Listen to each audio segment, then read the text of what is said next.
Welcome to High Stakes, episode 15. I'm your host, Neil Orfield. You can find me on Twitter at PlayerQDFS. The producer of High Stakes is Mike Lawrence. You can find him on Twitter at Awesemo. And my guest today is Erik Beimfohr, who you can find on Twitter at Erik Beimfohr.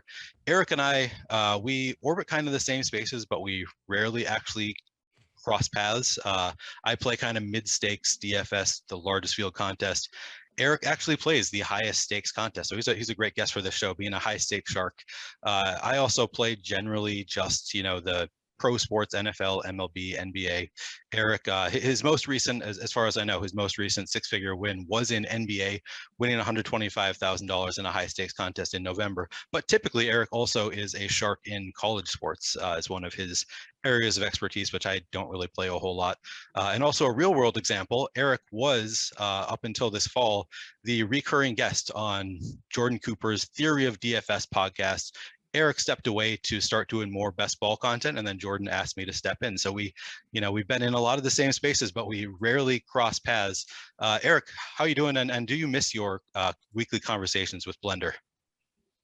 Am I supposed to give a PC answer, or am I supposed to give the honest answer? No, be real here. Okay. I'm kidding. Real. I'm kidding. I love Blender. The show is awesome. You guys have done an awesome job since I left, even better for sure than when I was on there. It was a great experience to go through all of that with Blender. He's an incredibly sharp mind and a great person to talk to. We were actually talking like really quickly before the show that he is the great kind of person to put you to the test on your beliefs, and like he doesn't mean anything in a negative way, but he always challenged me to be thoughtful.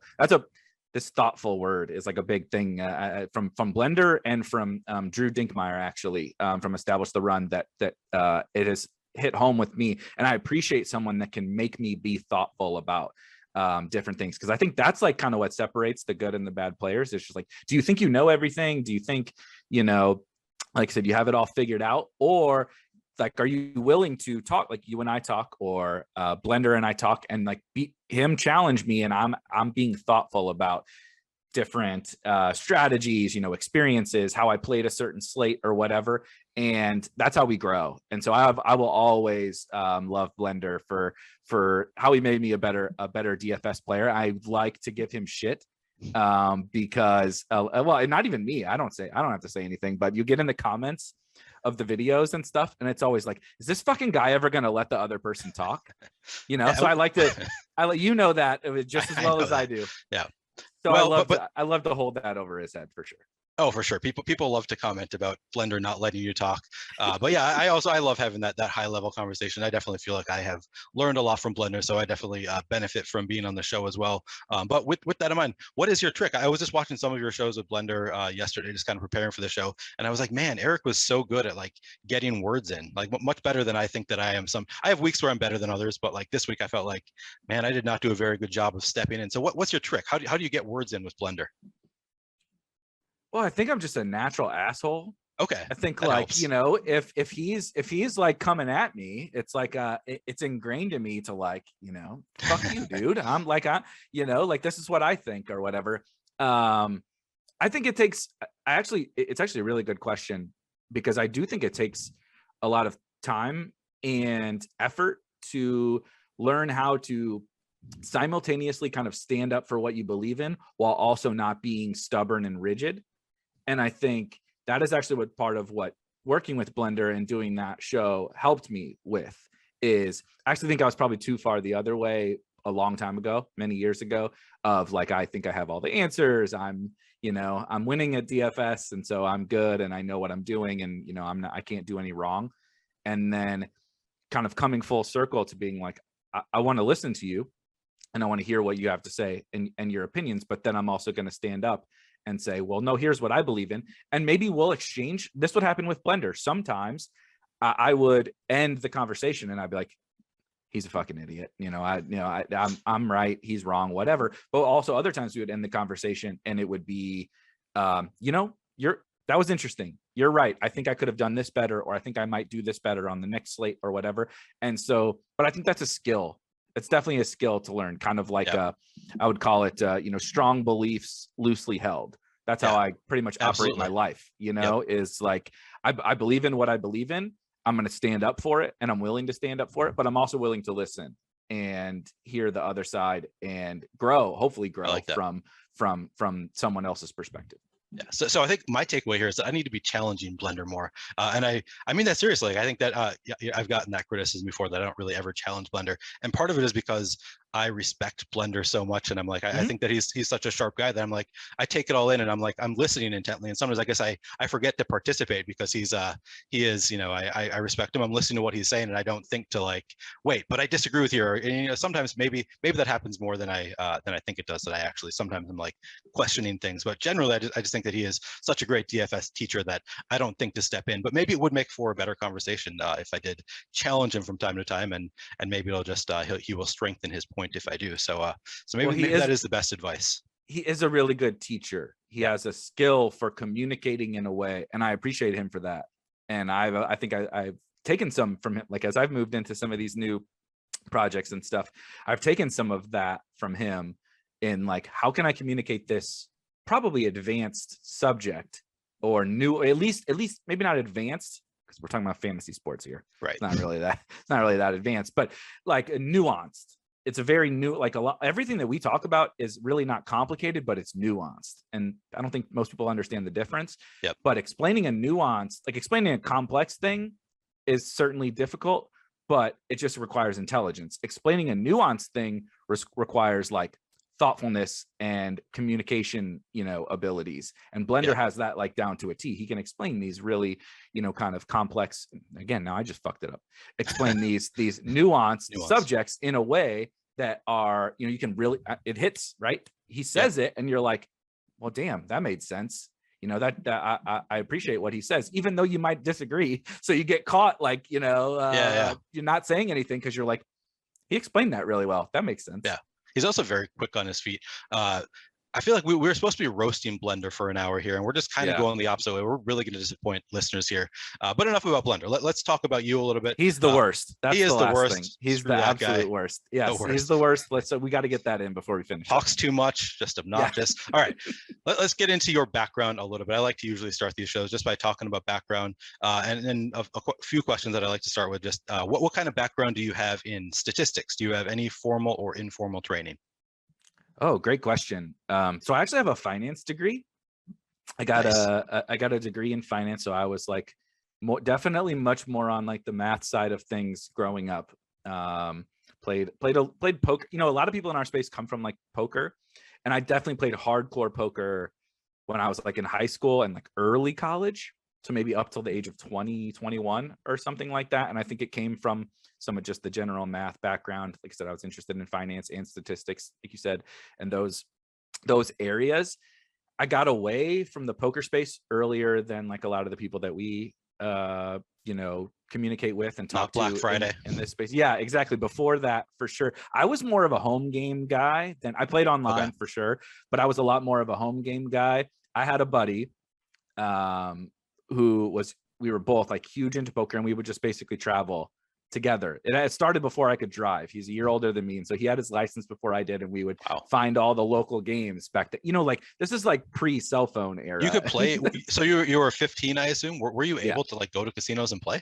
Not casinos. It was all like local home games, like sometimes very like in people's basements. Yes, correct. Okay, exactly. all right. So like, picture me this. So I'm about I like to say I'm 6 foot. My wife jokes, she's like, you're the 6 foot guy, or you're the 5'11" guy who says he's 6 foot. Yeah. So this 5'11" skinny little white kid going into these like seedy basements all around the St. Louis area because we were pretty good at cards, and that was like I didn't work. Like I didn't have a job and stuff. Like that was how I made my money as a kid. Like I like sneakers, and I like, you see like basketball jerseys and stuff like that. Like that was what got me through back then, was those kind of like sketchy poker games. But that was my poker experience. Like I said, I got out of it into college. I played college football and got into, on the statistics side of things, you talk about my sports passion and kind of numbers passion. I actually got into sports betting which so this was, through like degenerate bookies. Apparently I'm finding out now on this show that I have like a little bit of a sketchy, like, underground. I mean, you're background. a DFS guy, so you're going to be a degenerate a little bit. But yeah, is this still in high school then? You're dealing with bookies?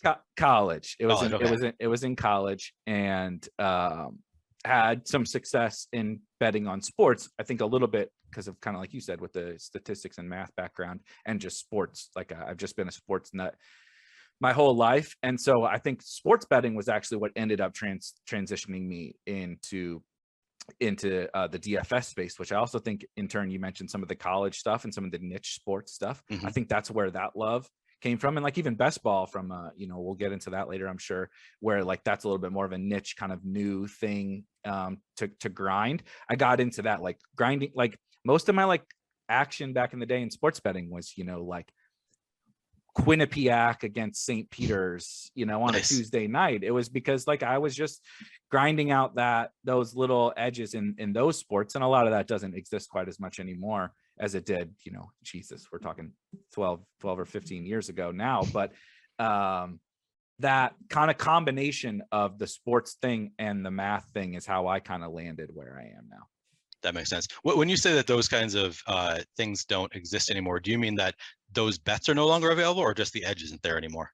The bets are definitely available. There's even more. There's even more, but it's not that the edge, much even sharper like college and handicapping minds than I will definitely tell you that the edge still exists, but I think it's much less so because there are so many people who figured out that they existed, that when you're just getting 90% of the action on Quinnipiac on a Tuesday night, the books have gotten hipper. Obviously now we're in the US, which we're in a much different sports betting environment than betting on 5 dimes, right? I was gambling on 5 dimes, back in the day, or with my local bookie, I'm texting in or calling in bets, right? We're in a very different market now than we were back then.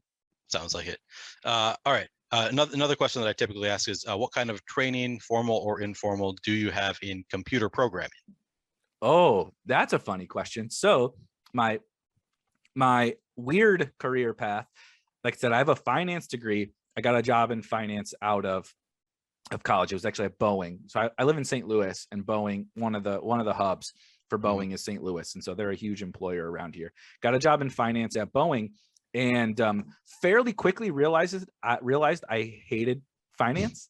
And so, but I supported like an analytics organization. Basically, they were like our data warehousing and analytics organization. So I was like the financial analyst for this org at Boeing, and I loved like everything that they did. I hated all the like financial processes that I had to do, but I loved everything that they did. And so I moved around the company a little bit and ended up like still kept in touch with the people that I worked with in that organization, and ended up moving over into like a project management type role within the analytics organization there. And so from there, I did get a little bit of like, if you really made me write some SQL right now, I think I could do it.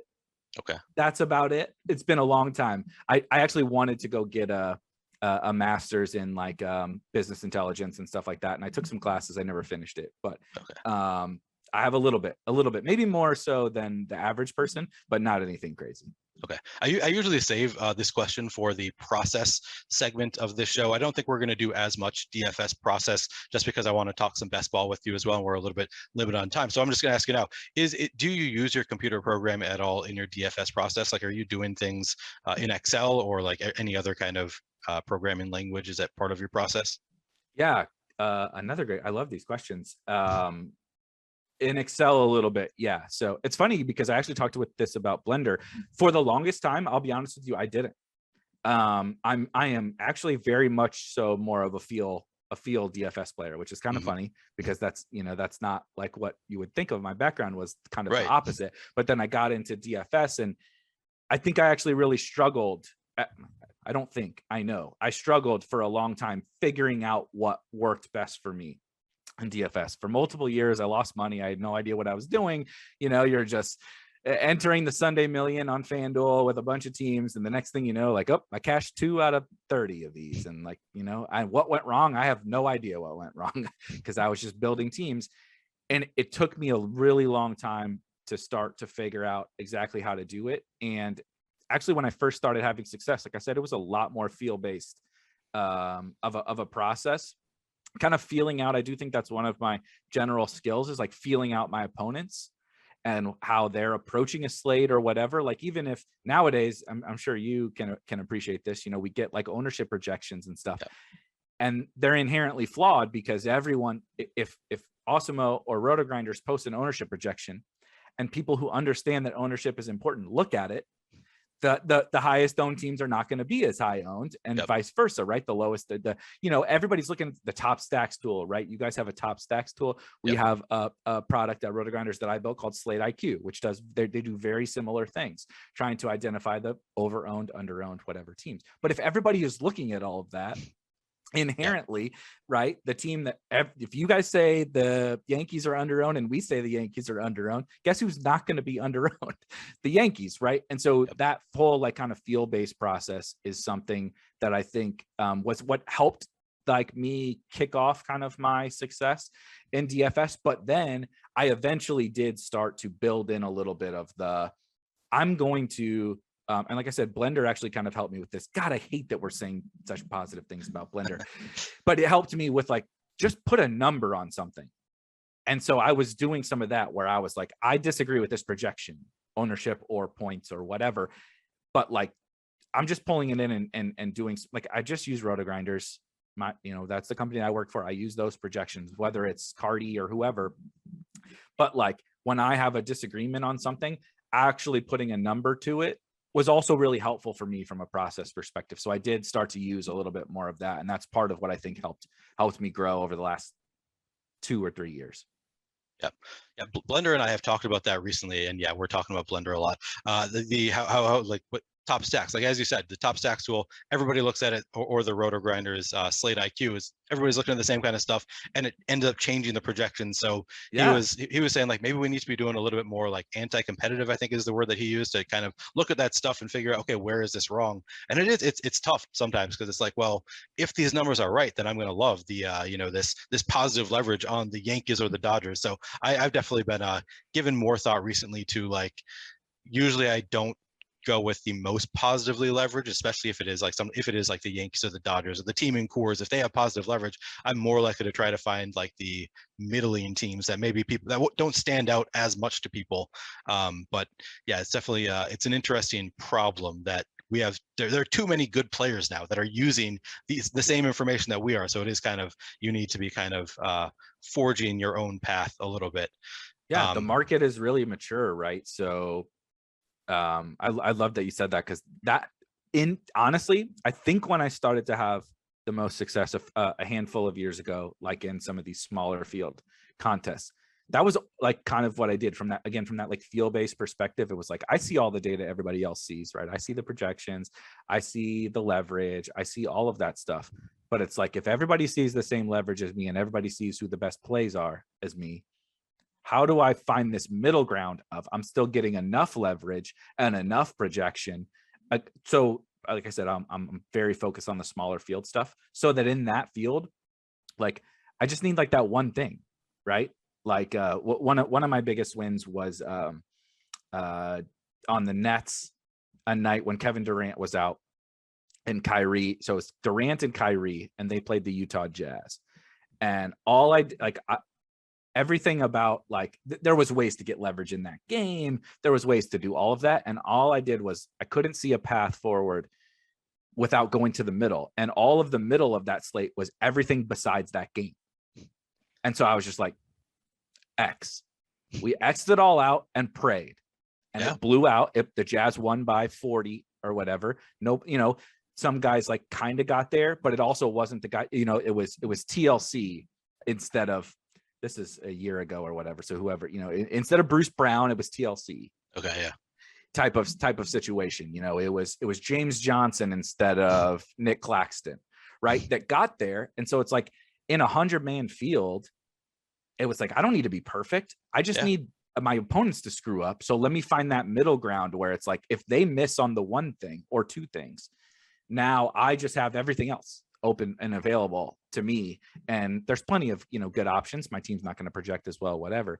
But that nuance, again, using the nuance word, is like, that's the thing I'm trying to focus on now. But that's also what makes this game really hard, because you can't just do the top stacks tool. You can't just use projections, because everybody's using that and everybody's really good. Like there's way too many really good players. Yeah, that is for sure.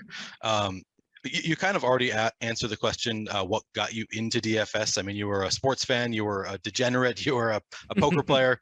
Sounds like you had all of those things kind of led you into DFS. When let's put a timeline to it. When did you start playing DFS? And you said that you struggled for a bit at first. I was the same way. It took me a few years to really kind of catch on and start becoming a winning player. Do you know approximately what year you started playing and how long it took you to start winning? Ooh, it took a long time. I know the answer to the question, to the second question for sure. I would say maybe 10 years, give or take. It's somewhere in the 10-year. We're starting. We've been in this a long time now. Like, I used to probably be able to answer this question a lot more accurately. Now it's been so long that, like, I don't even know how long I've been working for Rotogrinders. That's how long we've been doing this whole thing. But I want to say 10 years is about a benchmark of when I first started playing. And this was, I played most of my action on DraftKings now, and have for several years. Back then, I only played on FanDuel. When I very first started. I feel like a lot of people are like that. Have you had that experience on this? I think, FanDuel was the leader at the time. So like I think when I started, I started in 2013. So I guess that's 9 years ago. At that point, FanDuel was by far the bigger company. I'm reading Dueling with Kings right now, so they talk about that a bit. How FanDuel was kind of you got it out there. How FanDuel was the leader at the time, and then I think it was around like 2015. DraftKings really upped their game, upped their marketing, really kind of took over. So I think that's probably why we all started on FanDuel and eventually moved over to DraftKings. I guess I don't know for sure.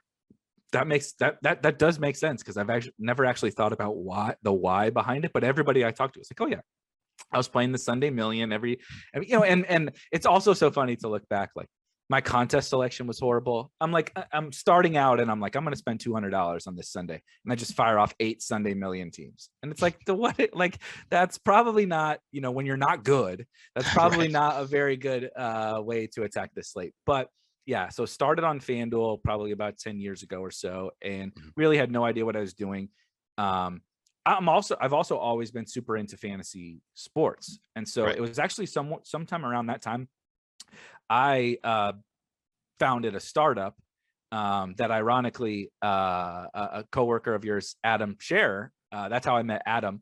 I don't know if Max Smatrisky still does stuff for Awesemo, but DFS Max on Twitter. I met both of them actually through this startup that I created, and it was a little more of like a community based type thing back before everybody had a Slack and a Discord and all that kind of stuff. That was basically what we were doing. And then we also were doing some content and stuff too. And that's how I met Adam. And I didn't really know exactly what I was doing at that time, but I started to really then, like, I'm like, okay, I'm interested in this space. I came from a season long, like, background in terms of fantasy sports. I think like a lot of people did, people come from poker, but more of the casual people come from like, look, I play a Sunday home league with my buddies, on Yahoo or ESPN or whatever. And, I've always been successful in those. And so why can't I win at this game? And then you show up and you realize really quickly that, like, guess what? Just because you can beat your idiot buddies in your 12-man home league doesn't mean you can win at this DFS game. And so it took me a long time of figuring out all the things that I think I take for granted now: contest selection, roster construction, correlation, all those different things that are just like, I can't even start to build a team now without those things just like inherently being put into the team. And back then it was just like, no, I like Jerick McKinnon today. Yeah. What do you mean? He looks great today. Yeah, exactly. And so, but it took that evolution of figuring all that out. And I think being invested in the space, like I said, with getting into kind of the startup world around it really helped. And ironically, Adam had a little bit more success than I had before we started, but it was really funny because he started doing some content. I was doing some content, and we're also building this. I was also building this site. And when you start to really take it serious and be thoughtful about all of this stuff and like actually think deeply about it instead of just like picking your favorite players every Sunday, you start to realize all these different elements, and you figure out, right, how do I like, what even contest should I play? How do I manipulate Empire Maker and Awesemo? And, you know, back then it was Sahil and those guys. So it was a really long and trying process, but I think getting ingrained into the industry is honestly really what kickstarted it for me. So I'm curious, you might have named it. What was the name of your startup? Slurv. So it's called Slurv, SLURV, like a pitch, Okay. like Slurv. Yeah. And it was directed towards season-long fantasy sports. A little bit of both, yeah. Okay. And I think that was actually partially where we screwed up, is that DFS was taking off, and we were trying to play to both crowds. Okay. But it was like a community, basically. Like we basically built a custom form of like a Discord, like our own Discord or Slack or whatever, and that was basically what the product that was built around. Is you come to this community, this is where you hang out if you play fantasy sports. And part of, like I said, why I think we failed was because we didn't focus enough, because this was the early days of DFS, you know, back then. And so we didn't quite, like, now I would be like, why would I ever bring season long into this? But then I didn't know I was an idiot. It was the most popular at the time. I mean, at that point, season long is what we knew, and it was really popular still. So everybody knew Matthew Berry. Nobody knew, you know, Mania, even like or even like CSU or whatever. You know, the guys who've become really, nobody knew who that was. Matthew Berry had 3 million followers on Twitter. I'm like, you know, Evan Silva, like those were the guys I wanted to you know, team up with. But in turn, I learned that I was very wrong about that hypothesis, but it led me, like, that was part of what led me to where I am today. So it's like one of those, you know, that didn't work out perfectly, but I mean, shit, don't ever tell Adam this either. We're talking way too positively about a bunch of dickheads on this, but you know, Adam will be a lifelong friend of mine. And I got that through that experience. And I'm here today. I met my former boss now, Cal Spears, at RotoGrinders through that experience. And so, that's a big proponent, and like, shoot your shot, man. Go have fun, go for it. And maybe I'm just biased because it helped me, but it seems like good advice. Yeah, it's generally good advice. When you say that you got to know Adam and Cal, what was Adam, like an employee of yours or contributor to the website, or just somebody who? Okay, that's what. And Cal also. Cal was trying to. We built this, like I said, this like chat-esque, Discord-esque software. And at that time, if you remember, so this is again like 10 years, almost 10 years ago. If you go to any site, right, obviously Awesemo wasn't around, but like you go to RotoGrinders, there was the forums, and then like there was the chat box. Like there's just this little chat box on the screen, right? There used to have that on FanDuel. There used to be a FanDuel chat. Yes. Do you remember that? Exactly. So it was all these like shitty, I forget. Oh my God, it's gonna piss me off what the chat software was. But anyway, they all used the same crappy, look like AOL Instant Messenger from like, you know, the mid 90s chat software. And so we were trying to basically build like what Slack or Discord was. And we somehow got synced up with RG, and Cal was running RG at the time. And we were actually trying to implement our software onto RotoGrinders as like and so as, you know, RotoGrinders, you know, a huge company now, like, has just tons of users and tons of traffic, and we're this little startup with 3 people try, like, you know, and have like no customers. And like the first company that we're trying to build on is freaking RotoGrinders. And so, you know, you just run into some technical hurdles and all that kind of stuff, but that helped me meet, you know, my current and you know, and former employers and stuff. So but we started to do some content too, like kind of the Underdog approach, where like Underdog obviously is a platform. They want people to come play fantasy sports and best ball and pick 'em and all that stuff, and soon to be a sports book on there. But they also have like a content wing. That was a little bit of our approach too. So we were paying Adam to come in and do baseball shows and basketball shows and that kind of stuff. And so he was one of the first. So I've known Adam for a long time. Yeah. Speaking of Adam and Adam being a dickhead, he actually sent in one of our listener cues. Have you considered being smarter? Is that an inside joke, or is it? I feel like that was maybe a Twitter conversation. I've seen that in a Twitter conversation. Is that an inside joke? What am I missing here? And also answer the question: have you considered being smarter? Yeah. Have I? So I did answer Adam, and I said, no, I haven't, and not even if there's a fire, I will not consider being smarter, because things have been going okay for me with like mediocre IQ level. So I'm not gonna like if I get too stick with what works. Yeah, exactly. Why would I try to become smarter and like possibly make things worse? I see a lot of smart people that do a lot of stupid shit. So let me just stay in my middle lane, you know. But no, not an inside joke, other than what I love about Adam is, well, two things is, one, we do nothing but give each other shit on the internet. Like if you go on Twitter and if you just like search our two usernames, it's nothing but sarcastic, literal. If you don't know us and you don't know that we're friends, you'll be like, these two guys fucking hate each other. Yeah. Like why are they so mean to each other all the time? But like, that's how I grew up. That's where I come from.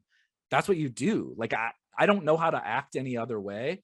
Like my best friends, it was like, if one of them texts me right now, he'd be like, what's up, dickhead, or whatever, you know? Yeah. And we would like berate each other. And like you go to a family, like family Easter, family Thanksgiving or whatever for me. That's what I tell people. I think I said this on one of the shows with Blender a long time ago, but it was like, most people on Twitter couldn't even make it through my family Thanksgiving, because like you slip up, or like, they'll like find my tweets or like my Instagram posts. Oh, guess what? You posted a picture, you look like an idiot on Instagram. The whole room is going to roast me, because that's just how we do. And Adam operates in a very same way. We also have like constant, DMs and stuff going on. And I think we both get a good chuckle out of how much people think that we're like assholes, and some of it's people reply like, that it's very serious. And like, I really don't post anything serious on Twitter, but the people take everything serious. That's really funny. Are you from St. Louis? Born and raised, right outside of St. Louis. Yeah, I was saying that doesn't really seem like a St. Louis family to me trait. The everybody being assholes, but I guess it exists kind of everywhere in the country, probably to some extent. Maybe not as much in the South. I don't know. They seem very nice generally, but most parts of the country probably parts of the South too. Let me take a minute away from this conversation with Erik Beimfohr to tell you about our sponsor, No Advantage. No Advantage is bringing you a different way to enjoy DFS with player props contests. It's 100% peer-to-peer to help level the playing field, with over 500 player props offered. All new users get a $25 deposit bonus with promo code Awesemo. That's AWESEMO. No Advantage has mass entry capability with big prize pools.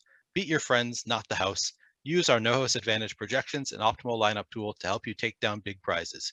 Download in the App Store or play on nohouseadvantage.com.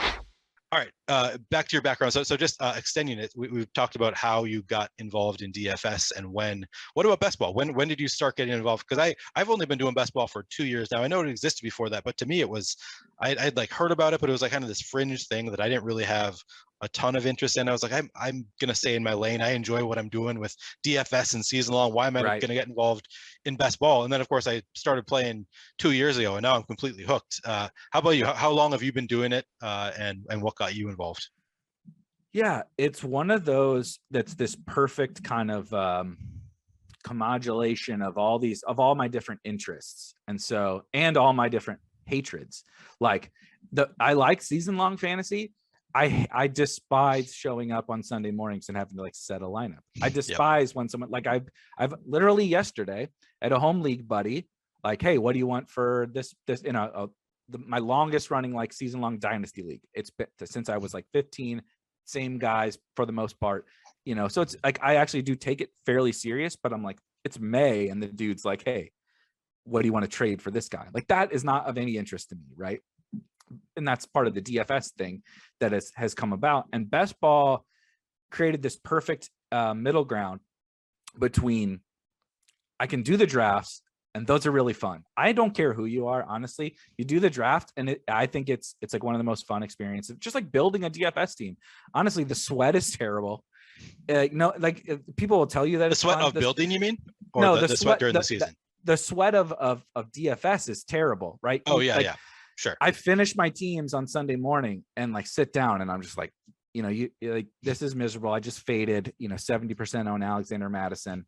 Dalvin Cook is out. Like, this sucks. Like, the actual experience of the teams is terrible, but the building I enjoy. I'm like, this secondary correlation, and this guy's too high owned, and here's a leverage play, whatever. And that's kind of where best ball comes in, is like, I get all the best things about this sport that I really enjoy, this game that I really enjoy, but I don't have to do any of the stuff I don't want to do.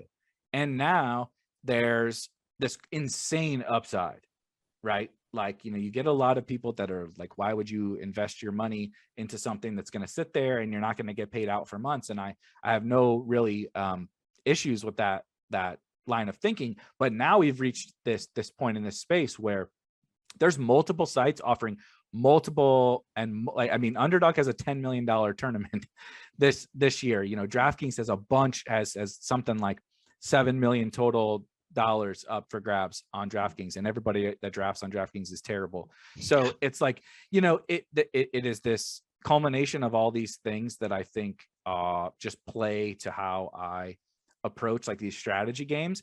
And it started with, to answer your question, it started with Draft. You remember the website Draft, which is actually, I never played it, but I'm familiar. Jeremy Levine and crew who also founded Underdog, founded Draft. They sold to FanDuel / Paddy Power when FanDuel sold, and they squashed it. They basically just, they bought this, and actually talked to Nick Rudman from Underdog yesterday, and it actually made a lot more sense when he talked about it. That, he was a part of the Draft team when they sold, and Paddy Power was coming in. And it was just like they were just trying to acquire, gambling customers. The FanDuel acquisition was just trying to break into the U.S. gambling market. And so the fact that they had spent a few $million acquiring Draft, it sounds bad to us. Like, oh my God, FanDuel, those idiots. How could they not keep the best ball thing going? And Paddy Power was just like, we don't give a shit about that. We paid for X customers. Like, really, that's all they did was pay for X, emails, basically people's emails. That's what they paid for. And so it does make a little more sense when someone like that talks about it, but that got me hooked, the Draft days. And then it kind of disappeared after draft sold, and then Underdog came back. And what actually one of my favorite stories is, I love the NFL. Everybody loves NFL is king and all of that. But what really got me hooked and bullish on the space, and why I've eventually gotten into this content space and launching a website and a community and all of that, is NBA playoff best ball tournaments. And I started playing them for the first time. Underdog launched it 2 years ago or whatever it was. I just hop in a couple drafts, probably drafted similar to our original conversation about my first FanDuel teams, probably drafted horrible teams. But you start thinking about it and all the strategy, and it's like, so I have to draft a team that has to score the most points against these people that I draft against. But then every round thereafter, I have to keep scoring the most points. But like, if my team loses, some teams are dropping off. Right. I don't get to, it's not like regular season long where, like, he didn't score a lot of points in week 2. He gets to suit up for week 3. It's like, if the Sixers lose, I don't get Joel Embiid in the next round, So all these different strategy elements and kind of roster construction elements, like, that's the part of all these games, DFS, everything, that I love, is like figuring out these different strategies. And that, it was like a light bulb went off where I was like, there's so much opportunity in this space, way more than, like, I know that these NFL contests for the regular season are huge, and trust me, I'm happy about that. But it's all these different, like, they just launched the PGA contest with like just the majors. The strategy around that was fascinating. The playoff contest, really interesting. And so there's so many angles to these games that I was just like, like I said, it was like a light bulb that I was just like, holy shit, this thing is going to blow up. And so that was the bet I made basically from there forward. So I've never played NBA playoff best ball. Is it at least easier than NFL because there is no bye week they have to deal with? Because NFL, you kind of have to figure out who's going to be in the Super Bowl, and also you have to get through week 1. And oftentimes the teams that you think are going to go to the Super Bowl have a bye week in week 1. So it's kind of complicated in that sense. But then I guess NBA, you're dealing with length of series. So like, you want to have a 7-game series in each round. So is it? It sounds like it's maybe just as complicated just because of the series length. What is your take on that? I think more so. More so complicated because of the series length. Okay. So because you have, let's say, this year was a little weird in both sports, where the Titans and the Packers got buys in the NFL, and they were like not necessarily the 2 strongest teams. That's certainly true. Not the Titans. Yeah.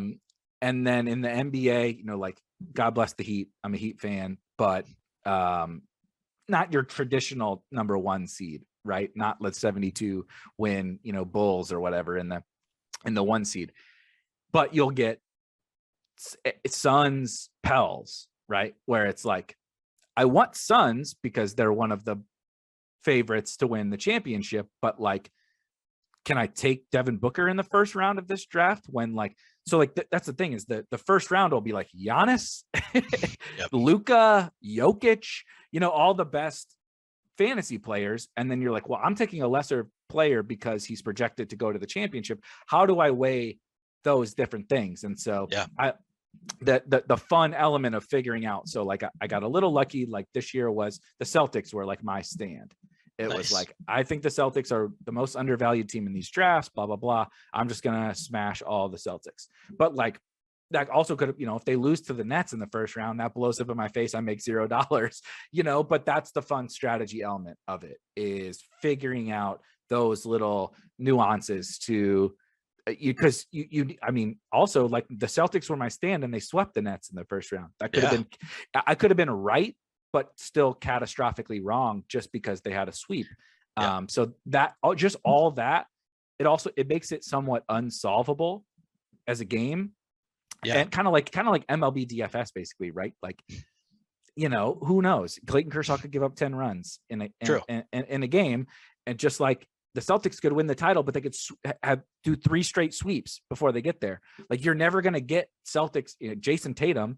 You can't have him in the final round if they sweep everybody. So like, you can only be so right, but you also can't be wrong. So anyway, that I love those little strategy games. And I think that's what best ball brings, that is really fun about the whole fantasy space.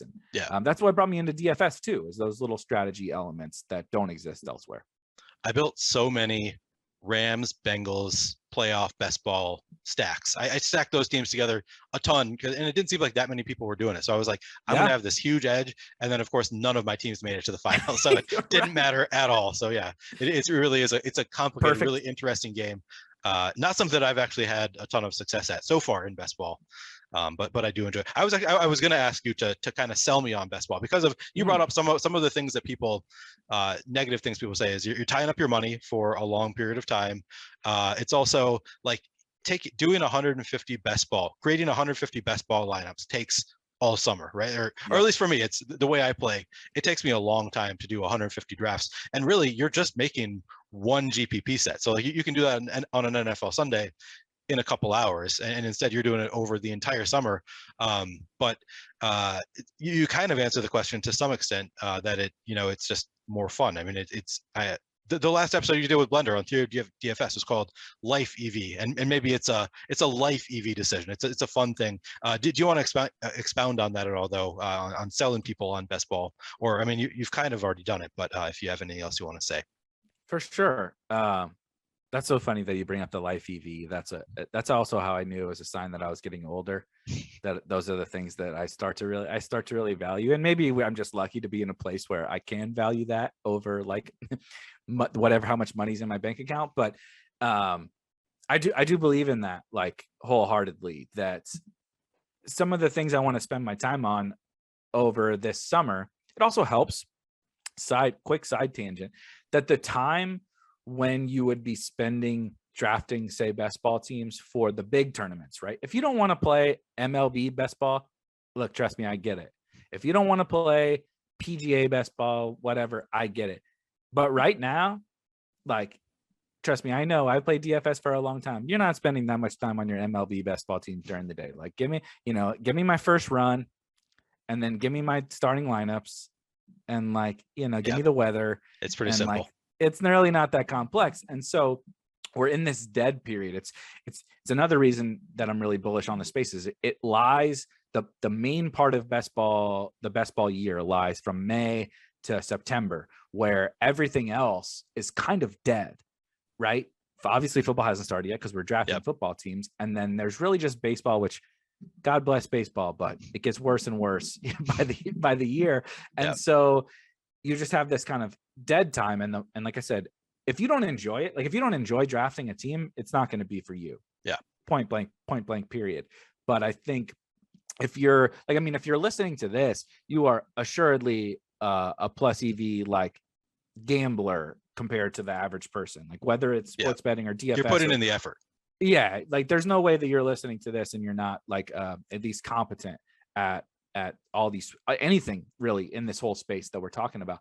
And best ball is the new frontier where like if you come from like where you and I come from, or like if we talk to, I remember when I had a conversation with Blender about best ball, he was like, we did the typical Blender where I sat silent for a while and he was like, tell me if I'm wrong, and here's what I believe about best ball, right? And he went on for whatever, and I went and took a piss while he was talking and took a break. But seriously, he like kind of described like, is this not right? Is like, this is how I should do it? And I was like, yeah, but nobody does it. Because the market, like, think to DFS 10. We were just talking about DFS 10 years ago. Think back then, how it was. I just talked to you about how god awful I was. Yeah. We just talked about how we were losing players, and now we've been able to find some success. But that's where we are now in best ball. Nobody has it figured out, and even greater than that, like if you're trying to find an edge, you can't find, like in DFS, we get how many baseball slates a year? 300 or more baseball slates a year, because it's every day and most of the time multiple slates a day. Best ball is one basically per year. And so you can't go back and look at like historical data, right? I can't go study Awesemo's lineups for years and figure out like, okay, this is what the best people are doing. You just can't do it because there's only one slate a year. Yeah. And so if you're good at kind of figuring out the edges, like we were talking about with the like top stacks tool and all that kind of stuff, right? That all those nuances exist in best ball too. Certain players that should not be 7th round picks get all the way steamed up to 7th round picks because for whatever reason, everybody loved Laviska Shenault last year. He became the guy that everybody loved. Yep. Why? No one really knows why. Like, that's just he was the popular trendy pick. The winner of Best Ball Mania 2 for $1 million on Underdog last year completely faded him. Was like this. Did he really? I didn't know that. Yeah, completely faded him. This was the steam, right? This was the chalk stack that they're overowned. But there's all of these elements in best ball too, except the market is horrible at playing this game right now. I'm not saying I've conquered it either, because I certainly haven't, but I think if you come from the background that we did, you can find the different angles that are going to make you wildly plus EV in this game. And just correlating your lineups, like it shocks me how few teams do correlate their quarterback with wide receivers. With that said, I yesterday did my first draft just because I knew we were going to be talking today, and I wanted to kind of like get the brain going a little bit. I did my first draft and I took Lamar Jackson at like 48. Expecting to take Rondale Moore. Was it not Rondale Moore? Who was I? Rashad Bateman. Yeah, Rashad Bateman with my next pick. And of course, the one pick after I took Lamar Jackson, the next guy took Bateman, like 15 picks early or whatever. And then a little bit later, my next turn comes around, not my next pick, but a few later, I decided to take Jalen Hurts, and I see Devontae Smith. I see Jalen Hurts, Devontae Smith. I could take both of them just slightly earlier than their ADP, and I'll at least get one stack going. I take Jalen Hurts. The very next pick, the guy takes Devontae Smith, and I was tilted immediately. Reminded me how tilted I get doing these best ball drafts. Are you the same way? Do you get tilted? And do you have a nemesis in best ball? Oh, great question. The tilt thing is really funny because I've done so many drafts now that I actually think that's one of the elements that like you specifically will eventually like develop that part of it. Just like you don't even flinch. Like, so-and-so took my stack. Well, guess what? Okay. Who's available later in the draft that I can complete that stack? Like, I did a show recently on basically this subject that we're talking about, that was like, how do you become a good drafter, right? Everybody talks about like roster construction and should I draft a running back and the zero running back and all these stupid strategies, which, like, trust me, I understand, I employ all of that, I get it, but like, and everybody has their favorite players, but like the real skill is when you encounter exactly what you just did, right? I get 150 bullets and only 150 bullets because it's just like DFS, the legality around how many entries you can have in one contest. So how do I make sure that this team is not, I didn't just like punt this $25, right? And it's by still making sure I find that correlation later and still making sure I draft a good team. And that takes a certain level of skill, just like building a good DFS team does, right? You're building a 150 set in DFS. You don't want to just punt off the last, like, don't make 150 just to make 150 and punt off, those last ones. It's the same thing with best ball. I don't want to punt those teams, but it's a different way you might be punting them off. But like, who is available for me with if Lamar stacks, right? I didn't get Mark Andrews. I didn't get Rashad Bateman. How can I make this Lamar team still a plus EV team, right? Knowing that is a skill, and those kinds of things, that's a lot of the fun parts of best ball right now, for sure. And Nemesis, that is so before last year, I would have said, if anyone listens and knows who Peter Overzet is, he is a best ball content creator and influencer. He's also a very good friend. And so when I'm joking when I say Nemesis, but we think very similarly in how we approach the game. So like, those are the guys I want to beat. The people that like, like if you love, it's like, I'm a noted like anti-running back guy. I'm very, I joke a lot about not drafting running backs and such. You catch a lot of flack for that. Oh yeah, the people love their running backs. So when you shit on running backs, like even this morning, I made fun of Zeke, and like, I just don't get the engagement on the anti-running back tweets like you get on something else. But like the people that think like you and you think are like just as good as you and as smart as you and stuff. I want to beat those. I want to beat those people, very weird. I didn't think this was going to come up in this, but I'm big into F1, Formula One. And the way that Formula One is set up is that there's 20 drivers, but there's only 10 teams. So every team has 2 drivers. So like, they're technically a team, right? The teams get rewarded for the team total points, but also, like, if you and I are on the same team, we both drive for, say, Mercedes or Red Bull or something like that. We're kind of like you're my biggest nemesis because we're both driving in the same car, right? We're like, if you're beating me, you're probably just better than me, right? And so that's how I kind of view the best ball space. Is I love to joke about the running back thing and make fun of the running back people, but the other people that think similarly to how I do, like Peter does, like Pat Corrine from NBC Sports, like Ben Gretsch, those guys that think similarly to how I do, like, I want to beat those guys.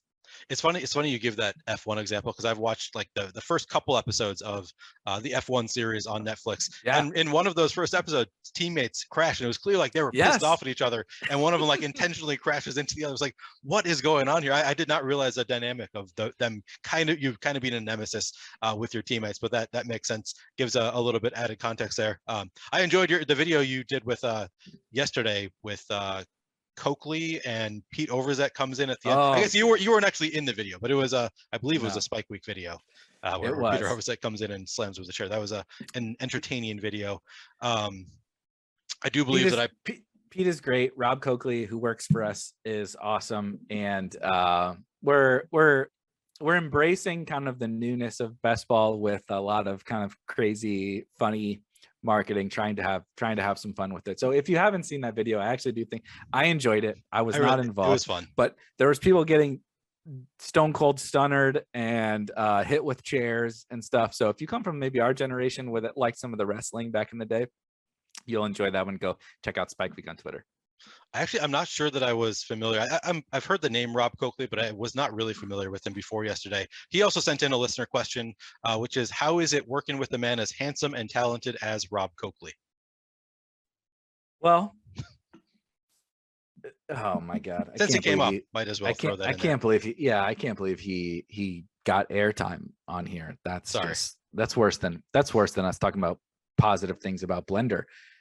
Rob, I will, since I'm on this positive train today, I'm not going to discuss the handsomeness because he's never, anytime I do a show with him, he's not the most handsome guy on the stream. So we'll disregard that part. But Rob is an incredible person that I've had to work with. Like, there's something about, I'm actually interested how you kind of feel about this. You know, you were kind of like me in that we weren't like the very early days of DFS in terms of both our success and in the content space. Yeah. And like, I don't have a ton of followers. I'm not some, you know, like I said, I'm not CSU Ram. I'm not Bales. I'm not any of those guys. But I love the people like Rob that are willing to just go for it. And like he's just busting his ass because he believes in this thing, and he's really passionate about the best ball space in the community and stuff that we're building. Like, I don't have to tell that dude shit. He like that video. Do you want to know how much planning we did? 0. He just sent it to me. That's awesome. Like and so like you run into good people like that in all walks of life for sure. But I think in this space, there's so many people that want to be involved in DFS, in best ball, in season long or whatever, that if you know, if you really try hard enough, you can find people that are willing. I mean, host a podcast like yours. I think we were talking before this, where I was like, this is the kind of content I want to listen to. Not with me. I'm not going to listen to myself, but listening to the people that you have on. This is the content I want to listen to. And so all of that fun stuff about the space, I think, is awesome. And Rob's a shining example of what is great about this whole space that we work in.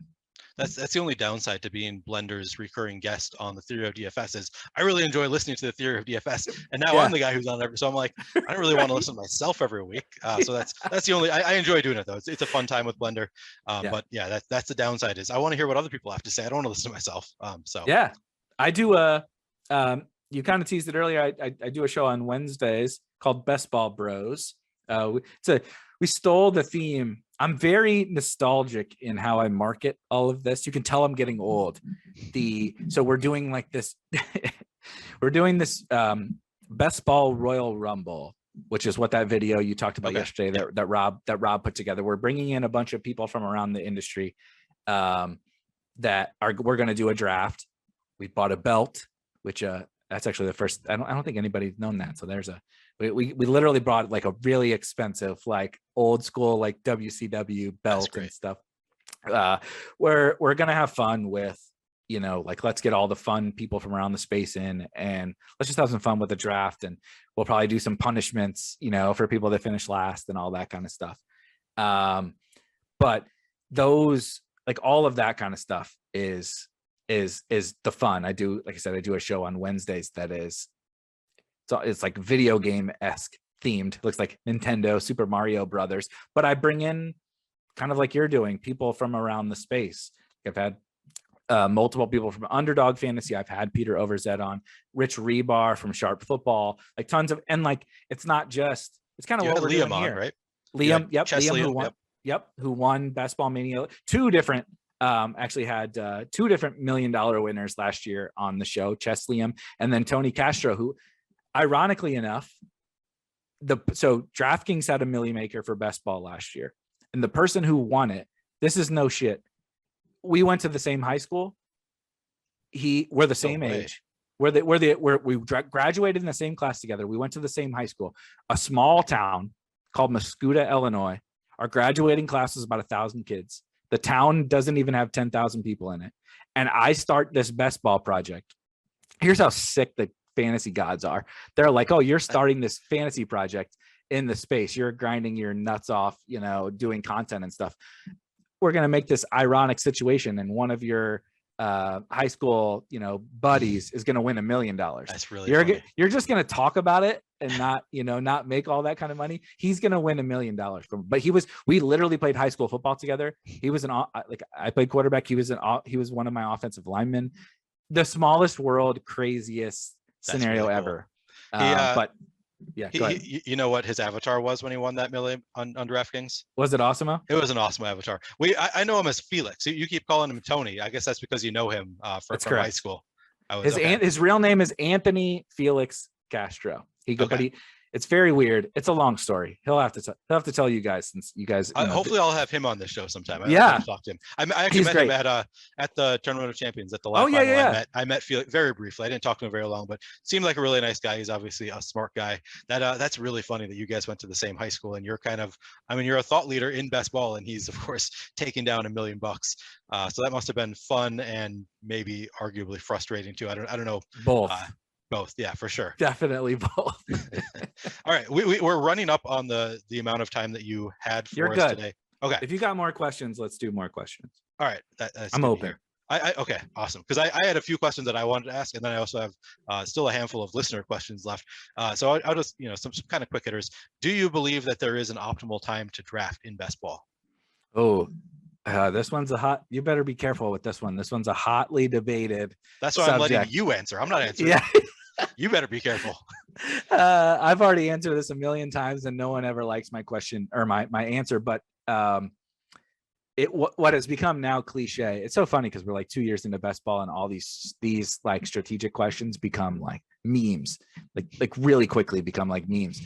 But I'll brag on myself a little bit. 2 years ago, we started doing best ball content at Rotogrinders, and I actually wrote an article about what I called a barbell approach to drafting. That was basically there's basically two things we can capitalize on from a draft timing perspective, and it is uncertainty and it is certainty, information, right? And during the middle part of the summer, we don't gain any certainty, and we don't gain any information. We have the same amount of uncertainty in, say, June as we have now, as we had at the beginning of May, but the market has gotten more efficient, right? Because there's been like 40,000 entrants already into Best Ball Mania 3 on Underdog. So like all the sharks have all come in and already kind of planted their flags on guys. Guys have risen up rounds and rounds and rounds. The most inefficiently priced players. And so you're going to reach June, and there's no training camp. There's no nothing. You don't have any more information than you had on May 2nd when the contest opened, but you're drafting still against the best players, and you're drafting in a way more efficient market. And so my thesis is you draft early when the market is not very efficient, and we're all figuring this out. Where should guys be drafted or whatever, and then draft at the end. Wait, let camp play out, let all this stuff play out, and then draft when you have the most information. Because there's guys that are getting drafted right now that are going to get cut from their teams. Yeah. And we don't know any better right now, but in August and September, we will know better. So like I said, it's like a barbell. In the middle, I'm trying not to draft. Obviously, I'm doing content, so it's a little different, but I'm trying not to draft very much in June, July, and doing May, August, September, basically. Okay. I like that. That's a good answer. So right now you still think is a good time. We're still early enough that the information isn't that great. Good, because I still feel like I punted the one team that I'm still drafting. Yeah, I'm still drafting, so you're fine. All right, good. All right, slow drafts or fast drafts or both? Oh, fast, 100% fast. Wow. Okay. Another hot button issue. You're hitting all these hot button issues from within the. It's like you're a thought leader in the best ball space. Trying my best. Yeah, you know all the issues, but couple things to this, and my thoughts have evolved on this as well over time. One is the most important thing is you need to know yourself. It's kind of like I actually would equate it fairly similarly to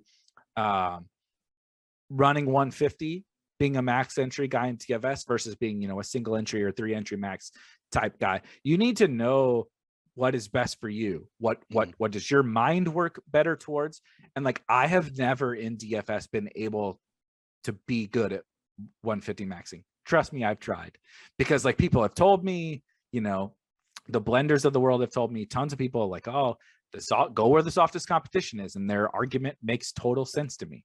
But it's just not the best for me, and I figured that out. It's taken a lot. I've taken my lumps doing so. But the same thing with fast and slow drafts is you need to know, maybe you're not a good fast drafter. Right. Some of the things we talked about aren't quick on their feet. Yeah. If you're not, that's totally fine. Like, then do the slow drafts. Or if you don't have time to be on the clock, to have your phone up or your laptop up for 45 minutes at a time, do the slow drafts. For me personally, I am, one of my skills, I think, is like you said, kind of thinking on my feet and always being able to adapt to whatever's happening in the draft. And one of my flaws is, if I get into the slow drafts, like let's say instead of doing 20 fast drafts over a few weeks, I just hop into 20 slow drafts and I'm like, I'll let these play out right over several weeks, because everybody gets 8 hours to pick in a slow draft. It will ruin my mental health during this, because like I'll make a pick and then I'll be like, okay, scroll really quick and let me see shit. I'm going to be on the clock in an hour in this one, in 2 hours in this one, whatever. Or I just made a pick in that one. And then I'm thinking about like, okay, what's my next pick going to be? What's this? Maybe somebody sniped me, like you said, right? Yep. I took Lamar and then somebody snipes me on the stack with him. Now I'm thinking about it at that time, as opposed to it being self-contained to a small period of time. Yeah. But all of that is just, I think, knowing yourself. And so I'm much more of a fast draft guy, but I think both work. It's just all about understanding what works best for you. Yeah. I like that answer. Yeah. I was totally a fast draft guy until I heard Alex mention on a pod. He was like, oh yeah, I just do several slow drafts at a time. And I was like, oh yeah, if I can do a bunch at a time, then that'll work too. But yeah, it's definitely. Well, he's a robot. It doesn't count. He is a robot. It doesn't count. Yeah. He doesn't have emotions. He doesn't get triggered. True. He doesn't get mental health. What is that? He doesn't get. Yeah, he doesn't care. I'm on the clock. Who cares? I'm a robot. Yeah, right.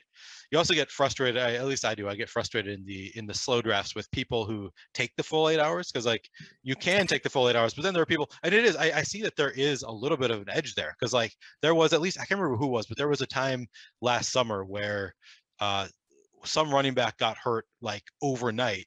And the clock stops overnight. Cam Akers. And then Cam Akers, yeah. And then all of those people who wait the full 8 hours were more likely to benefit, because they take their time and they wait for the most amount of news. At least that's the reason that I give for them doing it. If they're sharp, that's the reason they do it. It might just be because they let it run, do it automatically. But it's frustrating when you're, even though you have the full 8 hours, most of us don't take the full 8 hours. But right. Yeah. I do a mix of both still, but I can see why there probably is more edge in slow drafts if you are quick on your feet. That is probably an advantage, because some people aren't able to adjust as quickly. Which of course yesterday, as I said, I was not able to adjust very well. I drafted a really bad team, not really in practice yet. Anyway, how closely do you track your best ball teams throughout the season? Because for me, I know that I draft them all. I love doing it, and for the beginning of the year. At least last year, I didn't pay attention at all until it got close to playoff time, until it got close to the end, where it's like, okay, now I can start tracking. But like in the beginning, it's difficult for me to track. Are you closely tracking all of your best ball teams throughout the year? Really, really funny that you asked that, because I didn't, and historically have not tracked them very closely. But I actually don't think it's because I don't want to. It's because there was no way for me to do so in a way that like I actually understood them at all, right? Like you can look after week one and see. My favorite example of this was, I think, 2 years ago. Who was the second or third string Rams running back 2 years ago? I'm gonna screw it up. Was it Darrell Henderson? No, not so. It was before Darrell Henderson. It was their god awful veteran run. Anyway, I was drafting a terrible player. We probably don't even need to bring the name up, because it's going to make me look really bad that I was drafting a bunch of this guy. But backup Rams running back, he gets he scores like 2 touchdowns in week one. He's like a 17th or 18th round pick, right?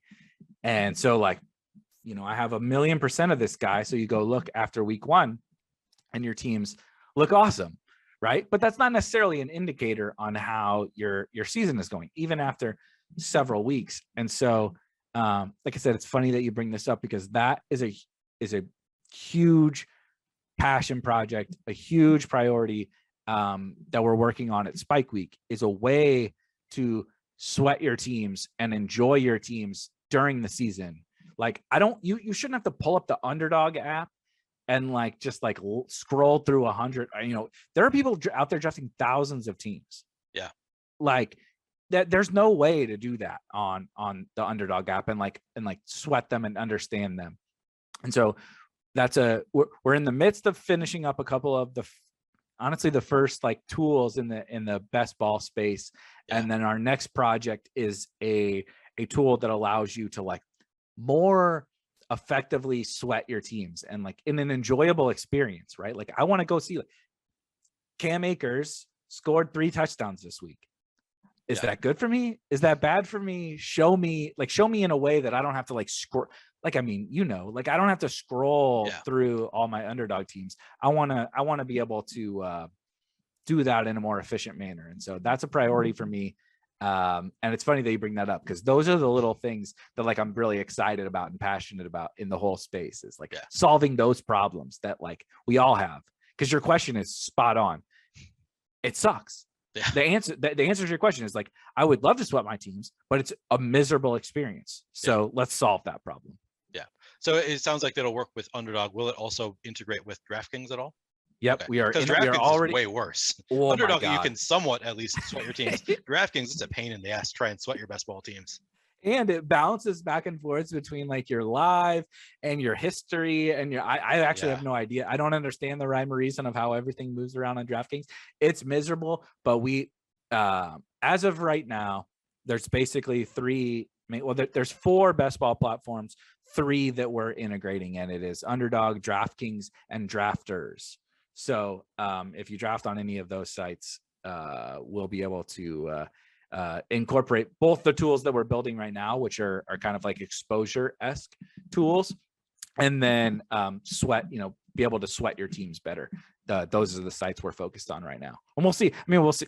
Who knows? Yahoo, FanDuel. I don't know. Yeah. I have no idea what's coming in this space. I can't predict. I didn't predict a $10 million tournament, so I can't predict what the hell is going to happen next. That's pretty awesome. It was Malcolm Brown, by the way, who scored the 2 touchdowns for you. Thank you.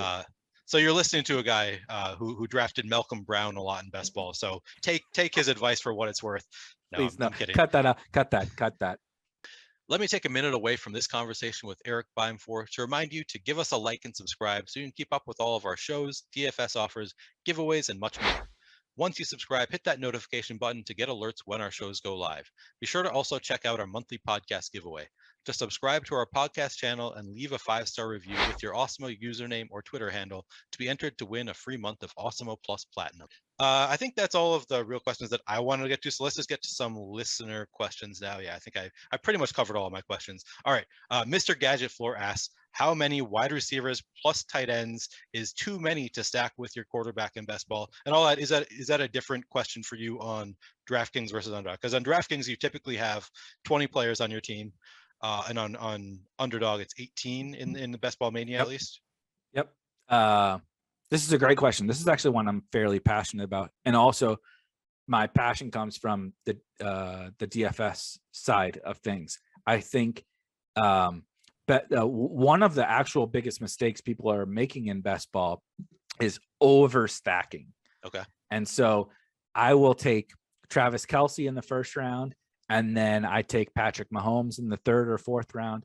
And then I take Juju Smith-Schuster in the 5th round. And then I take, and then I take Ronald Jones, and then I take McCole Hardman. And next thing you know, out of my 18 man, oh, this is a dog show. Yeah, this is a dog show. This is how I know where I'm supposed to be. Every show I ever do, my dogs bark. So, and they are completely passed the hell out. So this is really funny. Yeah. I'm jealous of anyone else that can have a show without their dogs barking. This is actually the first time I think that he's barked during the show. Wow. Well, it's because he knows that over here they're not barking, and they literally bark. He can sense it. Yeah, you're right. Literally bark on every single show. So, what were we talking about before? You're saying that you think that people overstack on best ball. Yeah. Clearly, I'm a dog enthusiast. Once the dog noise came in, like the whole brain shut off. But I really believe, like, fairly passionately that people, like, And that's one of the big edges. Like if you come from the DFS side of things, like you would never draft a team of 18 players and draft like 6 dudes from one team. True. Like we're drawing like these contests, like the Underdog Best Ball Mania 3 is like 500,000 people. The DraftKings Millie Maker is almost 900,000 people. You have to hit the nuts, basically, right? So like if I'm going to hit the nuts, I understand that there's diminishing returns on every player I draft on said team.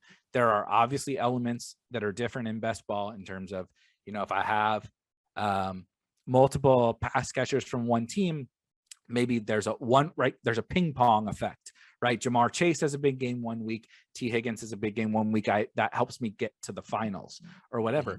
But overstacking is a huge issue, and people will latch on way too many guys to stacks. That's actually one of my, I try not to have too many firm, like rigid rules. That's one of my I feel really passionate about. And also where it comes from DFS is I would rather, instead of, let's say I did take Travis Kelce, Patrick Mahomes, now just give me like Marquez Valdez-Scantling, MVS, in the 11th round or whatever.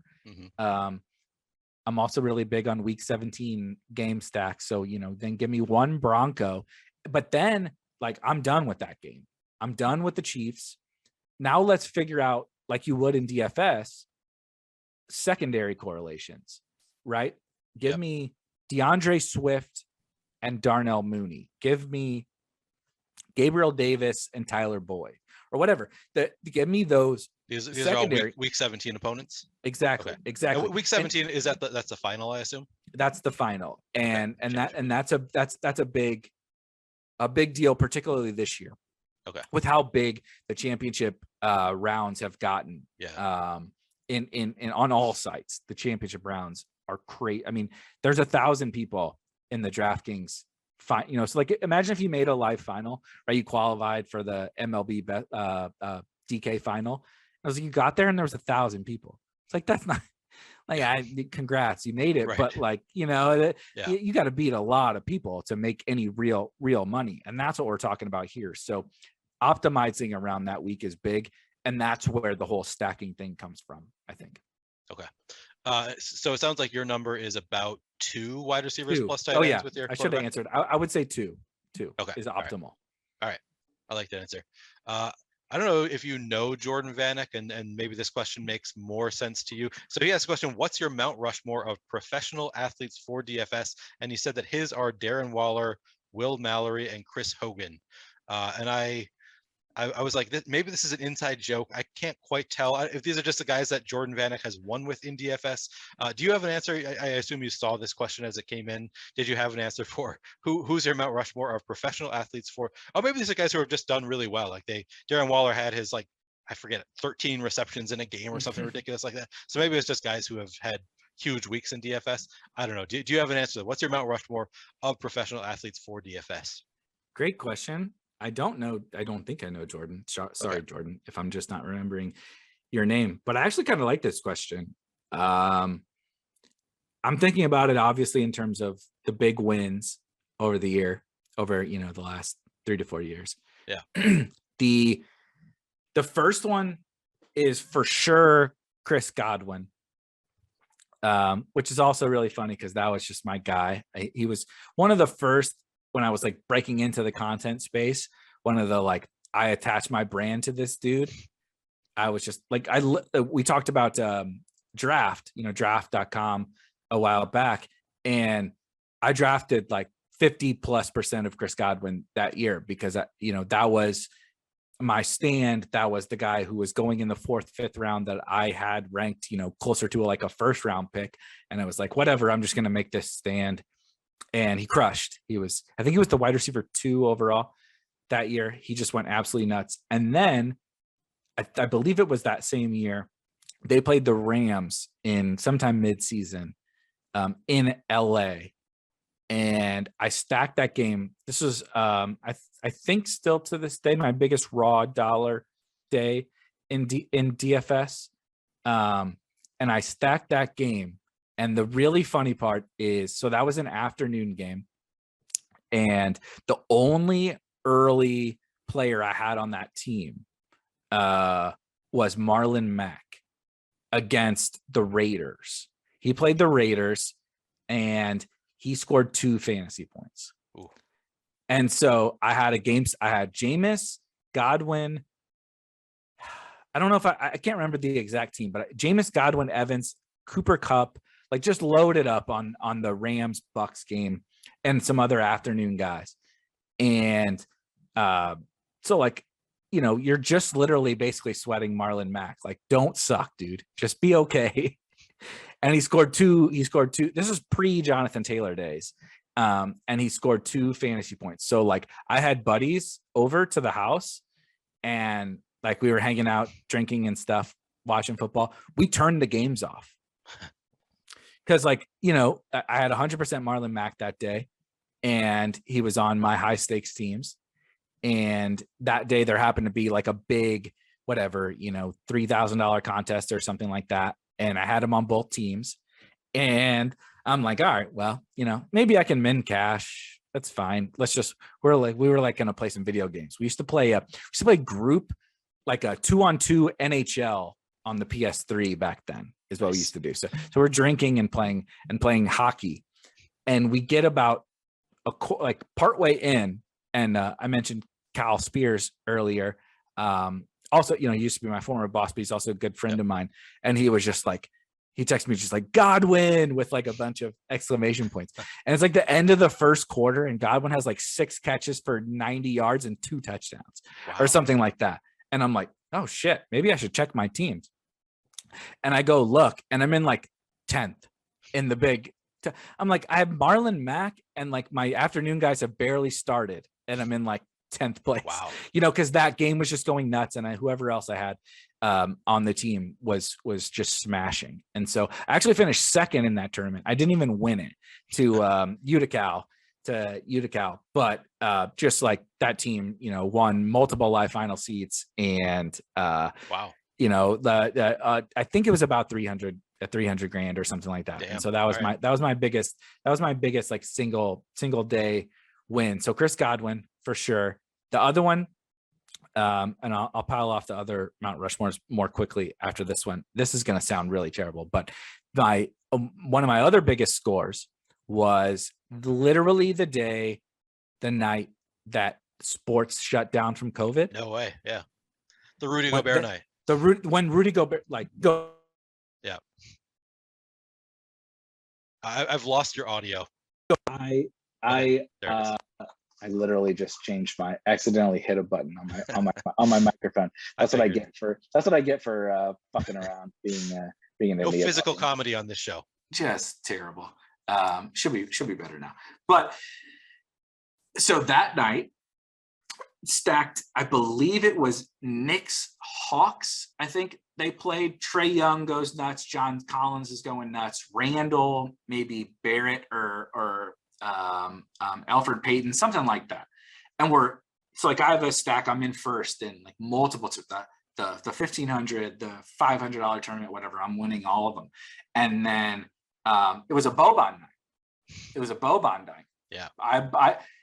Everybody mostly paid up for, I can't remember, one of the late game centers.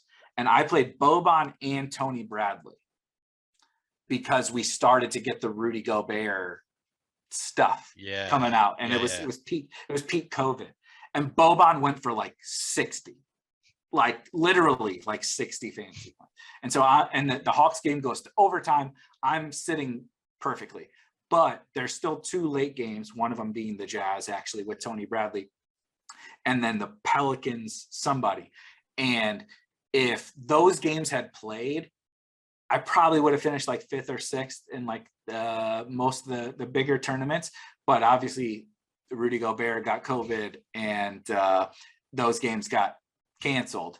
And so I stayed in first place and basically shipped like every tournament that night on DraftKings. So I'm going to put Rudy Gobert on. I was wondering if you were going to go with Gobert or Boban there. Okay. It's definitely Rudy Gobert. Godwin and Rudy Gobert. And then the other ones are a really good question. we're gonna go back to my old school days, and I'm gonna go Mike Vick, because the first fantasy football championship I ever won was with old school Michael Vick. And then we are gonna go with this year, we're gonna go a little bit off the wall. I enjoyed NBA best ball like a ton. I actually thought it was really, really fun, and I think DFS players would really enjoy it. And DeJounte Murray is one of my guys. All and right. like he was one of my stand plays for NBA best ball this year, as like a 6th round pick. And he was, like an 11K Crushed. player in DFS for the whole year. Yeah. So DeJounte Murray will be the 4th one. All right, so you kind of brought up a couple questions that we didn't really get into that much. So you said that you had Marlon Mack in 100% of your lineups. What does that mean for you? Like, how many lineups do you typically play in NFL? 3 to 5, yeah, 3 to 5. That's kind of what I figured. It was right around that number. And it sounds like you were also playing the same lineup in multiple contests. Yeah. Okay. I typically so I play a lot of the live final qualifiers. That's actually a big part of my strategy is the live finals. I've yet, people probably think I'm an idiot because I've yet to have a big score in the live finals, but I believe really passionately in the equity that exists in those live finals. If you're able to kind of manipulate the smaller field cues. Mm-hmm. And so I will play, 3 to 5 teams, and I'll play them in every single one of the higher stakes live final qualifiers, the wildcat, luxury box, etc. Okay. And so Chris Godwin, it sounds like must have been fairly low owned if Cal Spears noticed that you had him and was so he was questionable. Okay. Yeah. And so I played 100% of Chris Godwin that day too. And he was questionable. And we didn't it was like a real questionable, not like a unsure questionable. And I think I kind of remember that game now that the Chris Godwin questionable game. I think it was like 50 to 43 that game. Yeah. Goff, Jameis were the quarterbacks in that game. And was that a late swap decision for you? I mean, I guess the fact that he was questionable, I had him, but I set myself up for late swap. That's another thing. Yeah. Actually, I'm really passionate about is figuring maybe too much so sometimes, but figuring out the optionality part of things in late swap is a big. That was my next question. If that is a big, because for me, for NFL, it doesn't come into play as much as it probably should, to be honest, because I'm doing 150 lineups, and it's hard when you're like trying to make certain constructions going in. Like, it's a little bit more complicated to do late swap. Less so with NFL than MLB, I guess, but it's probably less of a thing for me than it should be, unless news comes out that changes like projections and stuff. Probably though, I should be doing more late swap with. So like in a situation like that where you had Marlon Mack was your only player, he puts up 2 points. You can really you need to get different then, right? You need to be playing those super low owned guys. So it really makes sense to be doing more late swap. And you can, I imagine you focus on it more because you have so few lineups. You can really optimize all of those lineups. Okay, based on how your early lineups are doing, is it something that you do like every week? Like, do you often have lineups that you don't make any changes to, or is it something where you're basically always making changes based on how the early games go? Definitely err on the side of making changes, and I think that's actually one of the things that's the hardest balancing act to figure out, because and again, going back to Blender, we had this conversation multiple times where I was like, okay, this happened in the early games, and so I was figuring out my swaps, or I made this swap because of the Marlon Mack 2 points. And my big I don't know if this is right, wrong, or indifferent, but how I kind of approach it is I would rather swap and lose than not swap and lose, basically. You know what I mean? Yeah. And so it is, like I said, I'm not saying that that's right or wrong, but particularly from like a 3-entry max guy, smaller field type of guy, where you really get ownership condensing a lot, it's like one thing swinging your way can change your season, certainly can change your week. But like you just pivot from Chris Godwin to Marquise Brown. One swap that like loses you 1.5 points of projection. And like, but Godwin is, even if Godwin isn't super chalky, right? He's 14% and Hollywood is 2%. It's like in a 100 to a 300 man or 500 man contest, that difference is stark with the raw amount of teams that have that person, right? So like the luxury box will typically be 250 people. If someone is 2%, that is so few people that actually have that guy. And if he is the guy, if he is the guy that, you know, wins that slate, I really just like to err on the side of that. Like if I'm obviously not seeking out an entire team of 1% guys or whatever, but if I'm going to err on the side of one or the other, it is typically swapping versus not swapping. And I'm very cognizant of it. Like I said, it's something I'm still trying to work on and figure out what I think is best for it. But that's generally my strategy around it. I think that makes sense. That's probably something that I need to work on in my high stakes game. I've said before, I have not had a lot of success at high stakes, and I imagine that's part of it. It's just hard. I don't spend enough time on individual lineups, and that's probably because I'm still doing my 150 set. So probably if I focus more on those. Do you ever make swaps to get chalkier? Like if things go really well in the early games, then do you make swaps to get chalkier? Yeah, I love that question because I do. So I will plan obviously every week is different. Like, you know, if every single one of the best plays and there's only 2 afternoon games and there's all the best plays are in the early games, it's very different. But sometimes, you know, you get the slates where the best 3 games are in the afternoons, right? The Rams play the Chargers and the Bucks play whoever in the afternoon. So all the best guys are the best projected plays are in the afternoon. In those scenarios, I will plan. I will actually spend way more of my time. Like, I don't give a shit about, you know, who the best projections are and all that. I spend the entire time thinking about, okay, I'm going to jam Marlon Mack. That's the guy on this particular team, right? I'm going to play 3 teams, but like I have one, Marlon Mack is on this team. He's the only early guy. What happens if Marlon Mack is bad? What happens if Marlon Mack is okay? What happens if Marlon Mack is good? And to your point, sometimes that means if Marlon Mack goes for 25 points, you know, at 5K or whatever, it's like, that's when it's wheels up 40% Cooper Kupp. Like, I don't care. Like, because I'm just, you know, I'm playing him because I have 2% Marlon Mack on that team. And so who cares? But I spend kind of piggybacking on that late swap thing. I actually feel like I spend way more of my time every week figuring out those little things. Like beforehand. What are my beforehand? Correct. Like Saturday, I'm figuring out what are my swaps. Not like what teams can I play. It's like I've decided on Joe Mixon. Now, what does that mean when Joe Mixon smashes? And maybe Joe Mixon. I've decided I'm just going to eat the Alexander Madison chalk. Right? What am I going to do if he smashes? What am I going to do if he busts? Figuring out those nuances is a lot more important to me than necessarily just being like, you know, oh, it's late swap. I got to swap. No, because we're in that game now, right? We talked about like the top stacks thing. Like I know what everybody else is doing, so I need to plan accordingly around how that works with where my lineups are at now, 3 hours into the slate. I'm glad Jordan asked that question because it got us around to talking about a really interesting topic, which is late swap and some of these discussions not really related to this question, but they brought them up. Yeah, that's a really interesting answer.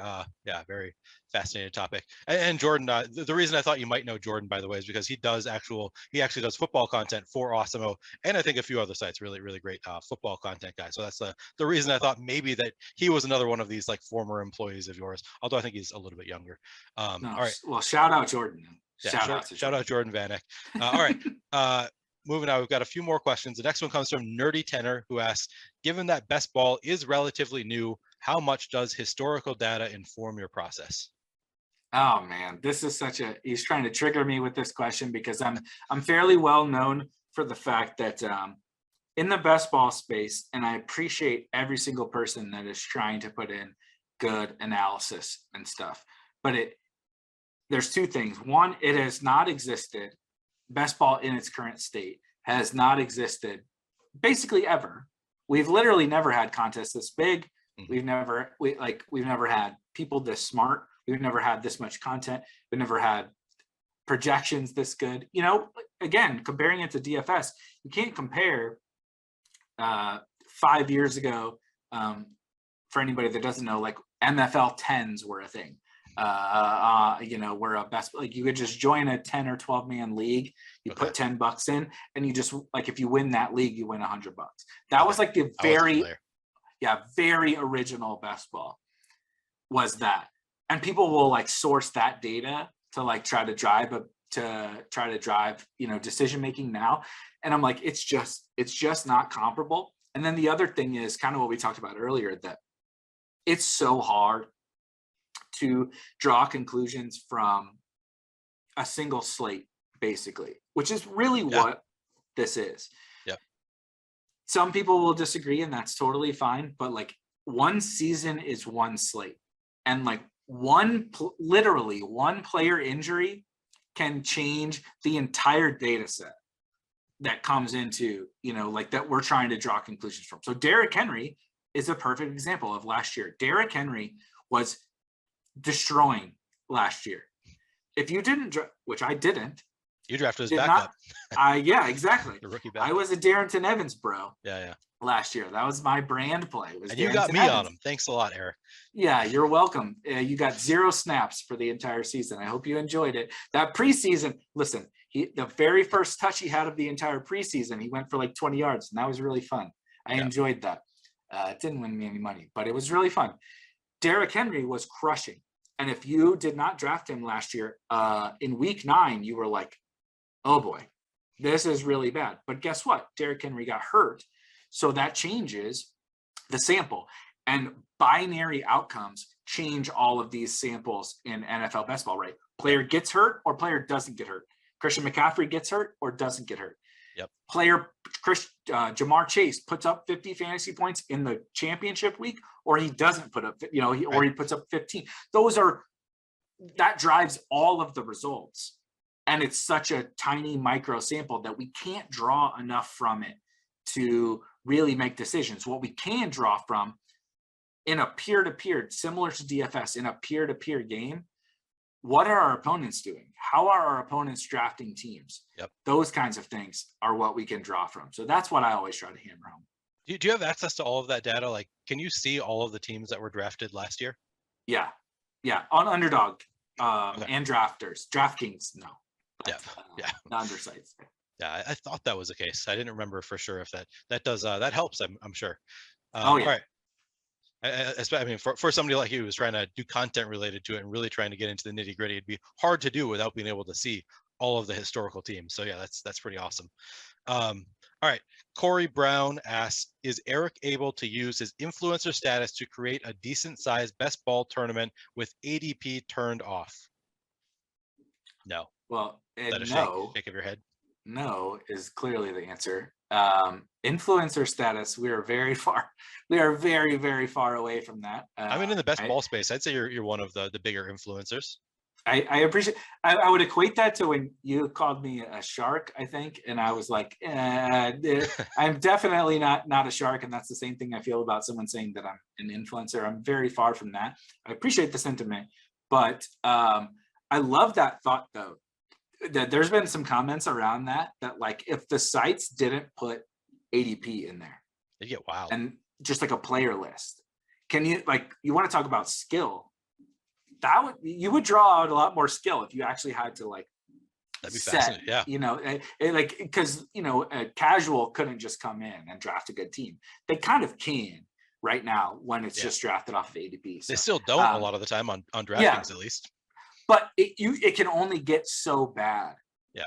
Even if you just auto pick your whole team, it can only get so bad if it's based off ADP. But if it's based off of like an alphabetical listing, like you're literally dead, immediately. Yeah. It's like not setting a team. You draft 150. You reserve 150 teams on DK, and you don't upload your CSV. That's what it's like if you do it off alphabetical. Yep. All right. MB asks, how on earth does he draft plus EV best ball teams while walking multiple dogs? I only have one German Shepherd and she walks me. Do you draft while you're walking your dog? You're doing fast drafts too. 100%. I do.